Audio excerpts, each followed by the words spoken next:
Hola, ¿qué tal? ¿Cómo están? Nuevamente aquí en La Máquina de Escribir, en esta oportunidad para conversar con otro periodista cruceño. Él es Jorge Robles, que ya lo tenemos en línea. Ahí está Jorge. Qué gusto de poder verte y qué gusto de poder conversar también con vos aquí en La Máquina de Escribir.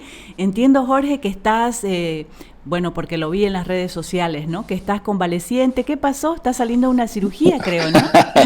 ¿Cómo Hola estás? Gisela, qué gusto. No, de verdad, un gusto enorme. Saludar también a todos los de la máquina de escribir que nos siguen. No, fue una cirugía así de emergencia, pues, tenía una inflamación de la vesícula, Ya. así que me dijeron, hay que sacarla nomás, no se puede quedar como está. Así que tenía más piedra que un camión arenero, así Ah, que sí, son los pero churrascos todo y bien. las cosas. Sí, pues Oh, veo, gracias a Dios, bien, veo en tus bien, redes bien. sociales, te gusta churrasquear, ¿no? Sí, sí, y justamente estoy al lado de una churrasquera ahorita.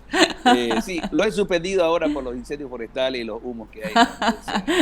Entonces, Bueno, así Jorge, que, qué grato poder bueno, verte, qué grato poder conversar con vos.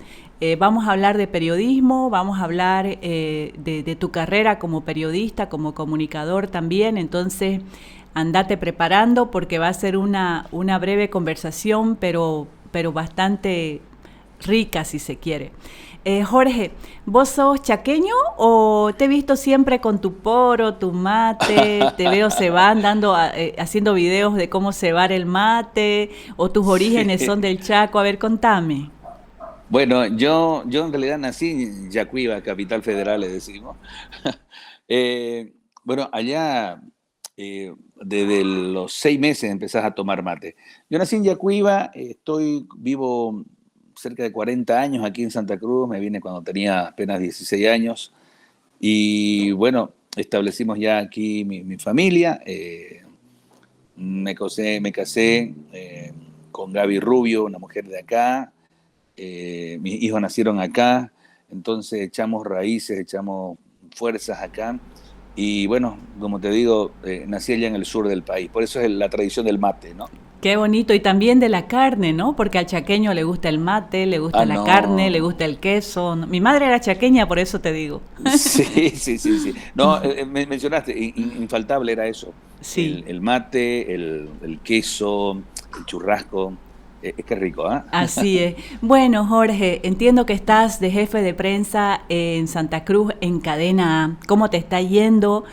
¿Por qué te pregunto cómo te está yendo? Porque creo que en estos tiempos modernos se está haciendo un nuevo periodismo, Jorge. ¿O cómo lo estás viendo? ¿Cómo te va ahí con tu equipo? ¿Son chicos jóvenes? A ver, contame tu experiencia. Bueno, hace 3 años que estoy ahí de jefe de prensa en Cadena A. Los primeros inicios sí me costó un poquito enganchar con la nueva mentalidad que tiene el joven, ¿no? Eh, el joven está muy ligado a la tecnología, es fácil de conseguir las entrevistas, ni siquiera a veces van a la conferencia de prensa porque lo logran adquirir otros medios. En cambio, antes era muy sacrificado, incluso hasta físicamente, ¿no? El desplazamiento, el movimiento, y esas brechas nos hacen, a veces uno como jefe, exigir más y ellos buscan lo más práctico, ¿no? Buscan lo más práctico en este sentido y uno a veces como que pelea con eso. Yo siempre les digo, antes llegábamos a una sala de prensa y nos peleábamos los periódicos, ¿no? Sí. Me acuerdo cuando trabajábamos, Isela López se quedaba con lo político, Judy Prada con lo policial, y a mí me tocaba deportivo y una cosa así, tenía que esperar que leyera. Eh, Ahora les digo, tienen los periódicos del mundo en un aparatito como este, que en tan solo 10 minutos ustedes pueden revisar. Les digo, es imposible que ahora un periodista en la actualidad tenga el problema de desinformación o no conozca datos. A veces Ujú. cuando yo les reclamo, ¿por qué no mencionaste esto? ¿Por qué no dijiste esto? Les digo, en vez de estar chateando, vayan revisando, mientras se van desplazando, vayan revisando agencias, periódicos, datos. Ellos tienen esa enorme ventaja. Entonces, antes la fuente era la que te daba, a la fuente que ibas a informar era la que te daba los datos. Así es. Ahora no, ya lo tenés todo acá, ¿no? Lo único que haces es un complementario a la fuente a la cual vos entrevistás. esos son los cambios que he sentido, ¿no? Y son, Entre muchos que hay. así es, pero son muy sustanciales, Jorge, ¿no? Porque debes recordar que en nuestros tiempos, evidentemente ahora yo también lo estoy recordando, hemos sido colegas en lo que ahora es Unitel como periodistas de calle, ¿no es cierto? Claro, en esa época, por ejemplo, Jorge, primero no había internet, ¿no? Segundo, no había teléfono celular. Nos comunicábamos mediante los handys, ¿no es cierto? No teníamos teléfono celular. No me acuerdo si había teléfono, creo que ya habían teléfonos celulares, no recuerdo bien, pero era todavía también, todavía no había. Eran los famosos handys, ¿no? ¡Qué vergüenza! Eran los famosos handys, sí, un aparatote así. Digo vergüenza por el tiempo, ¿no? Porque deben decir, ay, estos dos, ¿de cuánto será? Sí. Entonces, yo veo de que es bastante sustancioso esa comparación que vos has hecho de cómo las facilidades que las nuevas tecnologías les permiten ahora a los periodistas de este tiempo. Es beneficioso, así como lo has contado, en términos de tecnología, pero también, Jorge, no te olvides que esta nueva tecnología también ha traído otra carga más pesada y más compleja para los periodistas. Por ejemplo, la famosa fake news. Por ejemplo, lo que se llama la posverdad. Por ejemplo, la difusión y multiplicación de noticias que son falsas o noticias que son incompletas, que no han sido corroboradas, que no tienen una verdadera fuente, etcétera. Eso ya complejiza, si se quiere, el trabajo periodístico en estos tiempos. ¿O cómo lo ves?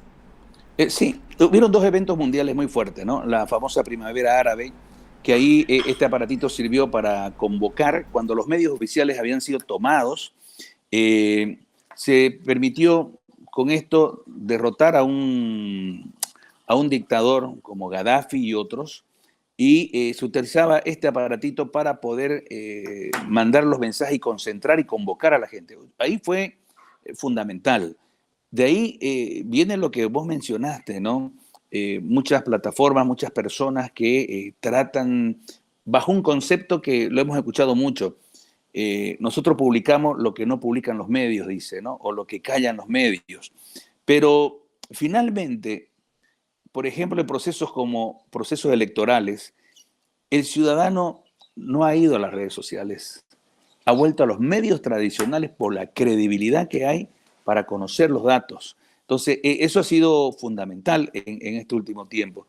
Todavía el medio tradicional tiene algo que es importante, la credibilidad. Y esto que ha golpeado mucho, yo te decía, profesionales me llamaban en la época de la pandemia y me mandaban si esto era real o no.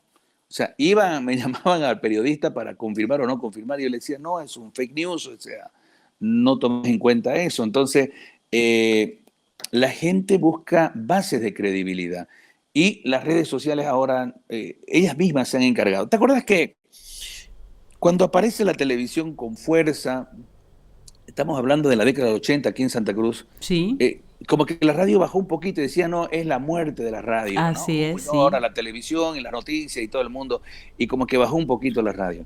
Ahora la radio es un potencial enorme, fuerte, increíble lo que tiene ahora. Cuando aparecen las redes sociales decían, no, es la muerte de los medios tradicionales, la televisión.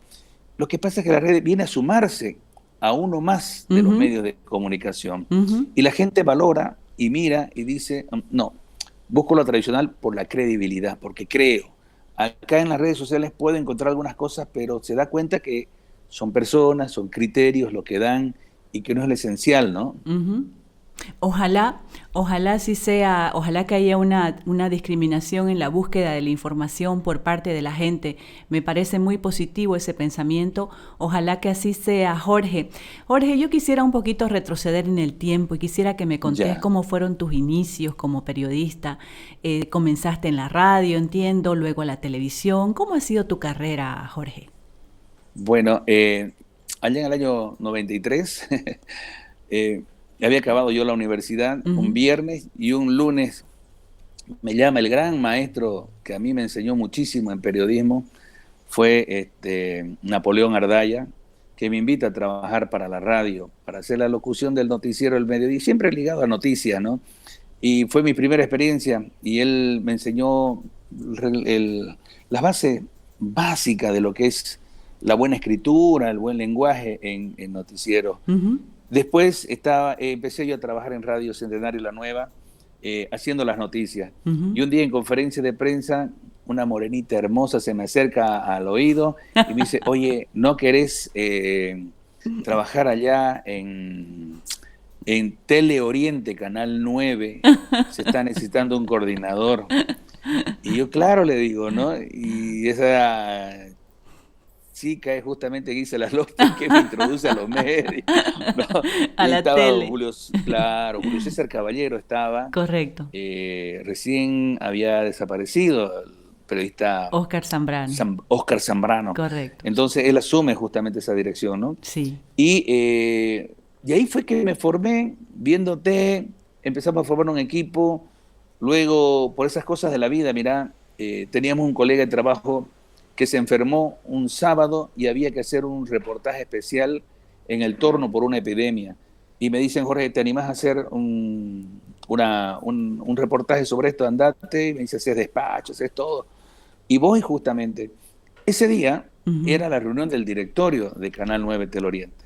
Estaba todo el grupo ahí mirando. Y había un gerente, ya desaparecido ahora, Carlos Cruzfeld, Sí, el que señor pregunta, ¿y Cruz. quién es ese chico? ¿Quién es ese chico? Sí, se llama Jorge Robles, nuestro coordinador. No, Ese quiero que se flaquito quede ha ahí. debido decir, ¿no? Sí, ese flaquito. Y me dice, ese flaquito, que se quede ahí, ¿no? Entonces es ahí donde empiezo. Y me dice, ya no me voy. Y a mí me generó un problema porque el coordinador era bien, periodista era bien mi amigo, y él pasa a coordinación y yo paso a periodismo. Y de ahí a los 3 meses, 4 meses, si no me equivoco, Julio César Caballero tiene un problema de salud así rápido, un sábado. Y me dice, Jorge, tenés que animarte hoy día, sí o sí lees noticiero el sábado. Y tuve que prestarme incluso un traje, una corbata, porque nunca había pensado yo estar en un set de televisión. Entonces me presto una corbata a un vecino, un saco a un amigo, voy, leo el noticiero, y ese día, mira vos cómo son las cosas, estaba el directorio justamente reunido y viendo el noticiero, y dicen, no, ese joven que se quede ahí, que lea los mediodía, pero sí que se quede a leer. Y de ahí, mira, empezó mi carrera.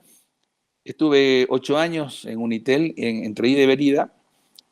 Luego pasé a las filas de ATV en un programa que se llamaba Estudio Abierto, con grandes maestros, Lorenzo Carri, Cayetano Llobet, Miriam Claros, María René Duchén, Adolfo Paco, y aquí lo hacíamos con Jimena Antelo y Carlos Valverde. Luego empezó la época de José Pomacus en Unitel, y él me convoca a ser el presentador allá, y ahí estamos un tiempo. Luego paso a PAT. Yo había dejado ya, quería dejar el periodismo. Dejé el periodismo unos 2 meses, algo así, porque me dedicaba a otra actividad que era relacionada al tema del ganado, Ujú. venta de ganado. Y me llaman de PAT y me dicen, vení. Y en PAT estuve 13 años, tuve casi como 9 años como presentador y periodista, y de ella, por unas circunstancias que se dieron, me dan la Dirección Nacional de Prensa, en un momento muy, muy difícil para el país, ¿no? Y me tocó absorber, a ganar mucha experiencia con las crisis que se vivió y todo eso. Y después ya me hicieron la invitación de Cadena A Pasa que Cadena A en un momento de la pandemia cierran varias de las sucursales y empieza un relanzamiento nuevo. Y para ese relanzamiento nuevo justamente me llama Jorge Tejerina, me dice, este es el desafío, hay que levantar Santa Cruz, así que encárgate vos del boliche, ¿no? Y Qué es bien. por eso que estamos así rápidamente. Uy, qué bien. Te has codeado con muchos profesionales, además de una talla muy importante en todo ese trayecto por tu relato que nos haces, Jorge. Qué buena experiencia. Jorge, yo recuerdo, si no me equivoco, el año 2018, que en Santa Cruz hubo un caso que hizo doler los corazones cruceños, ¿no? Era el caso de un niño, no sé si fue el 2018, vos me vas a corregir, de un niño que había sido operado, que tenían que sacarle un riñón enfermo y se equivocó el médico y le sacó el sano en lugar del enfermo. Y recuerdo de que Jorge Robles estaba muy, pero muy enojado como cualquier periodista sensible, ¿no?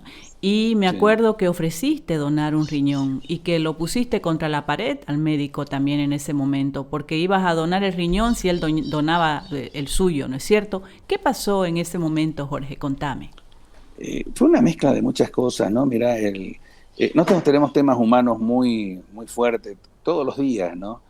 Pero aquí hubieron algunas cosas y actitudes que lo pillaron tal vez a uno en un momento muy, muy sensible, muy duro, ¿no?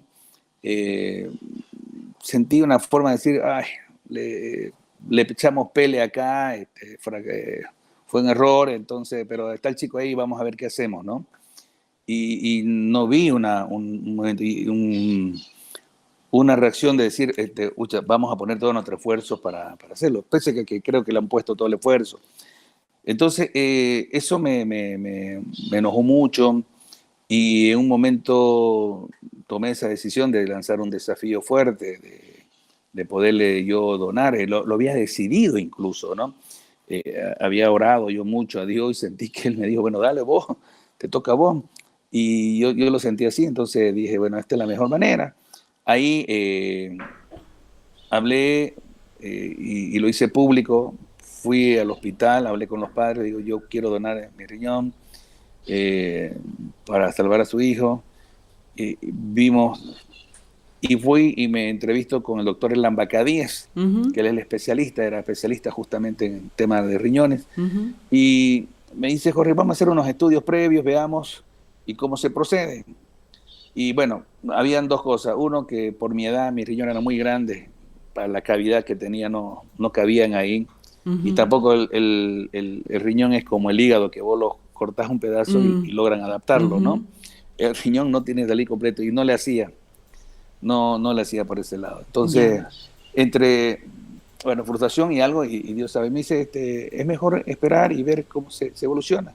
Luego el chiquito fue trasladado al Brasil, allá le hicieron un trabajo muy bien y un trasplante adecuado, así que Qué bien, surgió muy bien, ¿no? qué Surgió muy bien. bien. Claro, yo Finalmente lo, acabó ahí y con sí, muchos problemas porque la familia del médico se tiró contra mí y bueno, empezamos a discutir en muchas cosas y bueno, situación que también fue muy dura y muy tensa para mí y para la familia, ¿no? así es. Sí, yo lo puse sobre Ujú, la mesa, no conocía los detalles así como lo has ujú. explicado, porque evidentemente la mayoría de los periodistas nos encontramos frente a injusticias o hechos de negligencia, como ha sido en este caso, ¿no? Que a uno lo hacen, le mueven el piso y Sí, bueno, uno se olvida de guardar la compostura más o menos, ¿no? Y exactamente. uno toma una posición y eso no es malo, ¿no? Eso creo que da No. hasta para un debate, ¿no? Eso es Sí, sí, parte sí. de la humanidad de Sí, una persona, eso muestra la parte, el sí, lado humano de una persona y el periodista sobre todo tiene que visibilizar ese lado, ¿no? sí, vos sabés que recibí muchas críticas de colegas incluso, ¿no? Que me calificaron de chaucero y por último me dijeron, periodista serio, no, un periodista no toma parte en ninguna de las guerras, ¿no? Siempre el periodismo está, me decían, en fuego cruzado, pero nunca va a ningún bando, o a recibir las balas o a darlas. Pero hay un momento en que hay cosas que a veces no puedo comentarlas acá, pero que te superan la indignación y dice uno, en vez de protestar contra fulano o contra cierta organización o cierto colegio, cierta cosa, mejor hago una acción, Ujú. ¿no? Que provoque o que genere algo. Así es. Entonces, y tomé esa acción. Así es, Eso fue Jorge. lo que pasó. Excelente. Jorge, me hablaste, mientras hacía el relato, me dijiste, oré y Dios me dijo. Entonces, quiero que me hables de tu fe, Jorge. Yo sé que sos una persona, sos un cristiano, que tenés un vínculo muy estrecho con la fe, con la religión. Contame, háblame de eso, Jorge. Ah, qué lindo. Oh, yo, la verdad, religioso no soy, ¿no? Sí soy una persona firmemente que creo que Jesucristo es el único que nos puede salvar y que creo y tengo los argumentos espirituales suficientes para decir este es el camino, la verdad y donde encontramos vida. En muchos momentos de mi vida, de problemas existenciales muy joven, Yo había perdido a un hermano producto de la dictadura militar que acababa en los 80, el 82. Los golpes de Estado, te debes acordar, David Padilla Arancibia, Celso Torrelio Villaranos, últimos después de García Mesa, que eran meses que llevaban así. Y en esos tiempos habían los famosos golpes de Estado, ¿no? Ahí en los famosos que no te permitían andar después del toque de queda, el famoso toque de queda. Mi hermano estudiaba y trabajaba en La Paz y él terminó la universidad y el toque de queda era a las 10 de la noche y a las 10 de la noche llegando a su apartamento a media cuadra una patrulla lo interceptó y ahí lo asesinan, lo matan a golpes y demás cosas, ¿no? Entonces eso quedó muy, muy duro. A los 2 años de mucha tristeza muere mi papá y recién nos habíamos venido a Santa Cruz nosotros. Entonces ahí fue que empiezo yo con un desafío reclamándole a Dios por qué estas desgracias tan seguidas. Pues yo no me quedaba solo con mi mamá y le decíamos de qué vamos a vivir, cómo vamos a encarar la vida y todas esas cosas. Entonces ahí fue que tomé una determinación muy fuerte, le dije, Señor, si realmente existí, demostrámelo. Y ahí tuve una experiencia, algunos le llaman sobrenatural, otros una especie de éxtasis muy fuerte. Y sentí que Dios me hablaba. De ahí, eso marcó. De ahí empecé a investigar, a leer solito la Biblia, y ahí fue que coincidentemente conocí a unos amigos que trabajaban en la casa de un misionero, y yo lo que leía coincidía mucho con lo que decían ellos, ¿no? Y fue así un apego que tuve a la iglesia cristiana, y después ya fuimos ya creciendo, pero esas cosas fueron las que me marcaron, ¿no? Que me marcaron muy, Bien. muy, muy fuerte, ¿no? Qué bonito testimonio, qué bonita historia. Jorge, como cristiano, entonces te voy a preguntar. Esta pregunta se las hago a todos, a la mayoría de los colegas a los que he entrevistado, ¿no? Sobre que tiene relación con la fe, con lo que uno pueda creer o no creer, ¿no? ¿Vos pensás Sí, es que verdad. cuando te vayas de este mundo vas a irte a algún otro lugar, que hay algo más después de la vida, después de la Sí. muerte? No valdría la pena, ¿no? Que solamente se acabaran en tan cortos 80, 100, 110 años, lo máximo que uno pudiera vivir. Es como una necesidad de que tiene que haber algo allá. A veces uno ve que esta es una preparación, uno siempre me decían, esta es una preparación de qué, le decía, pero ¿para qué prepararnos? Si hay algo que viene después. Y es más, le digo, la intensidad con la cual uno vive, pensando a veces lo hemos pensado muy religiosamente entre premio y castigo, ¿no? Ajá. Que la religión te lleva a eso, ¿no? Ah, no, este es un premio, este es un castigo y esto vas a recibir y no. No, yo creo que sí, hay algo más allá, hay algo latente por la experiencia que te comentaba, y creo que esto nos revitaliza a ser mejor humano, ¿no? A ser mejor humano, indistinto de que seas de X religión o qué, te lleva a ser una persona amable, ayudadora, solidaria, muy sensible para el dolor del vecino, del amigo, en esos términos, ¿no? Lo tocaste también un poquito por encimita en el diálogo. He buscado en internet qué se le llama a una persona que está conduciendo un remate de ganado, ¿no? Y les habían sabido llamar el martillo, ¿no? Yo pensé que era el martillero. Pero bueno, Martillero, Jorge, sí. mira, yo sabía eso, pero pucha, hoy me puse a ver qué hace un martillero, ¿no? Entonces, o qué hace un martillo. En todo caso, Jorge, para hacer ese trabajo hay que tener conocimiento sobre ganadería, hay que saber conducir una puja, es decir, son muchas cualidades y de ese perfil no conocía mucho yo, Jorge, a ver, contame.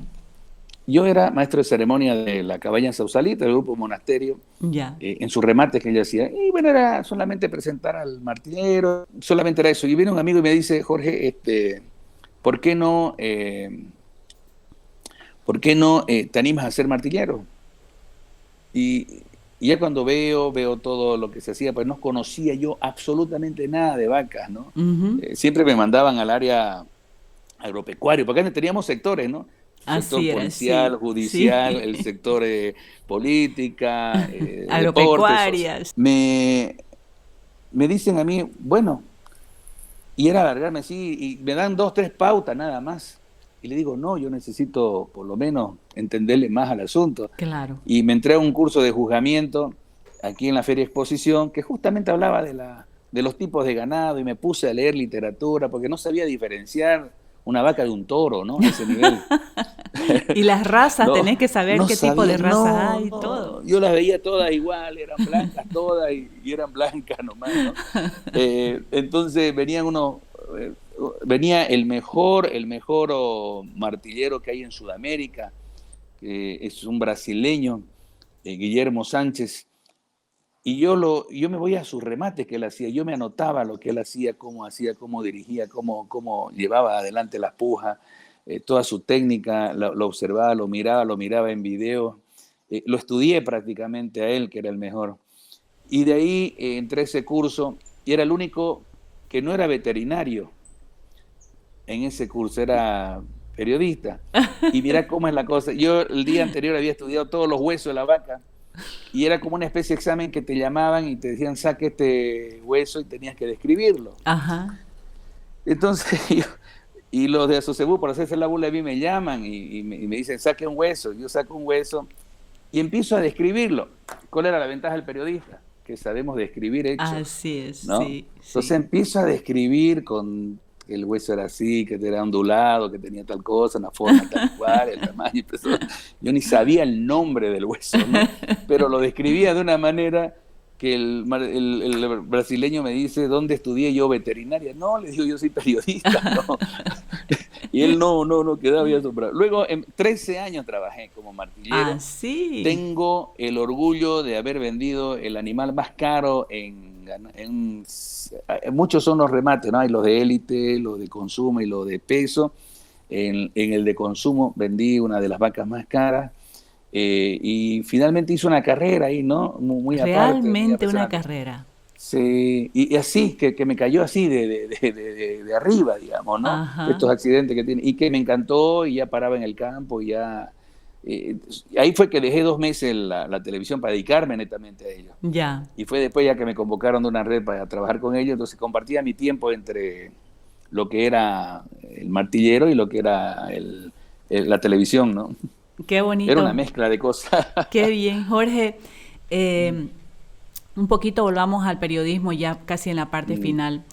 ¿Qué hecho noticioso te ha impactado en cobertura o en la presentación? Porque has llevado adelante esos dos roles, ¿no? Periodista de calle, pero también Sí. una buena parte, y me parece que la mayor parte de tu carrera, vos me corregirás, ha sido en la pantalla, ¿no? Y bueno, el estar ahí presentando determinados hechos también impacta. ¿Te recordás así hechos que hayan marcado tu vida profesional? Sí, hubo 2 hechos, vos te acordarías tal vez cerca del aeropuerto del Trompillo, cayó una avioneta una vez en plena calle y quemó a varios vecinos. Yo Sí, me acuerdo, fuimos a hacer la cobertura sí, ¿te me acordás recuerdo. que cayó unas casas, una calle, ¿no? Sí, Y quemó a varios. Una de las niñitas que yo fui a visitarla estaba muy bien. Ella era una gordita, hermosa y hablaba hasta por los codos, ella con todas las heridas. Y al otro día cuando voy, me dicen que falleció en la mañana. Entonces, para mí fue un impacto muy duro, más por la niña, pero también por la vulnerabilidad de la vida, ¿no? Ves a una persona con mucha vida y a las pocas horas no está. Después, yo estaba dando una noticia y estaba en Unitel y me dice, me pasan un papelito, dice información de último momento, ha caído una avioneta en la zona del kilómetro 6 y yo empiezo a relatar lo que denominamos el estilo de voiceover, ¿no? Uno va ujú, relatando y van encima de las lanzando las imágenes. imágenes. Ujú. Y cuando vieron las imágenes digo, eso no es una avioneta, era un ala delta que había caído. En ese ala delta yo iba a estar en la tarde haciendo un reportaje sobre ese ala delta.